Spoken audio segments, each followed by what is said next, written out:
देश की सबसे बड़ी एयरलाइन इंडिगो की उड़ान सेवाओं में आई भारी बाधा के कारण बुधवार को दिल्ली समेत देश के कई हवाई अड्डों पर अफरा तफरी का माहौल मचा रहा। तकनीकी गड़बड़ी, सर्द मौसम, शेड्यूल में बदलाव, ट्रैफिक सिस्टम पर बढ़ते दबाव और फ्लाइट ड्यूटी टाइम लिमिटेशन लागू होने से इंडिगो की सेवाएं व्यापक रूप से प्रभावित हुई। बीते 24 घंटों में कहा जा रहा है कि 100 से अधिक उड़ानों को रद्द करना पड़ा है, जिनमें से 70 से ज्यादा फ्लाइट्स केवल बुधवार को रद्द हुई। स्थिति का अंदाजा इसी से लगाया जा सकता है कि सिर्फ दिल्ली एयरपोर्ट पर ही 40 उड़ानें रद्द करनी पड़ी। अचानक शेड्यूल बिगड़ने और उड़ानें रद्द होने से यात्रियों को भारी परेशानी का सामना करना पड़ा। लंबी कतारें, देरी और आखिरी क्षण पर रद्दीकरण की वजह से कई यात्रियों की यात्रा योजनाएं अस्त व्यस्त हो गई।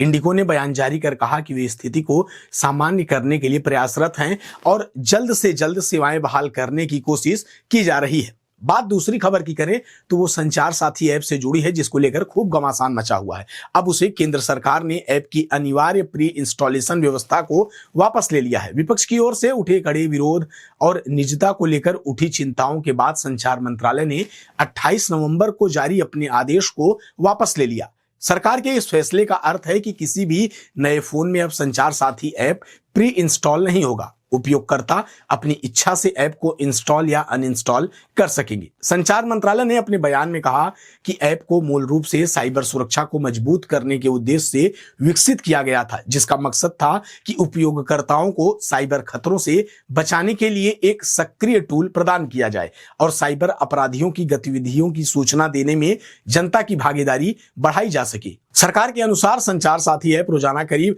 2000 साइबर धोखाधड़ी प्रयासों की सूचना प्राप्त कर उन्हें विफल करने में मदद कर रहा है।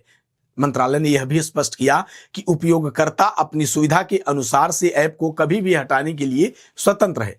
आदेश वापस लेने के बाद अब स्मार्टफोन निर्माता कंपनियों को फोन में इस ऐप को पहले से इंस्टॉल करने की कोई बाध्यता नहीं रहेगी। तीसरी हेडिंग की तरफ बढ़ें तो खेल जगत से जुड़ी है, जहां भारत और अफ्रीका के बीच खेले जा रहे दूसरे एक दिवसीय मैच में अफ्रीका ने भारत को 4 विकेट से हरा दिया। पहले बल्लेबाजी करते हुए भारतीय टीम ने जहां विराट कोहली और ऋतुराज गायकवाड़ के शतक और केएल राहुल के तेज तर्रार अर्धशतक की बदौलत से 350 के पार का लक्ष्य रखा था, उस लक्ष्य को अफ्रीकी टीम ने 6 विकेट खोकर हासिल कर लिया। अब दोनों टीमों की नजर तीसरे और आखिरी वनडे को जीतकर सीरीज अपने नाम करने पर रहेगी और भारतीय टीम एक बार फिर से यह सोचने पर विवश होगी कि उसकी बॉलिंग में आखिर कहां चूक हो गई, जहां इतना पहाड़ जैसा लक्ष्य वो डिफेंड नहीं कर पाए।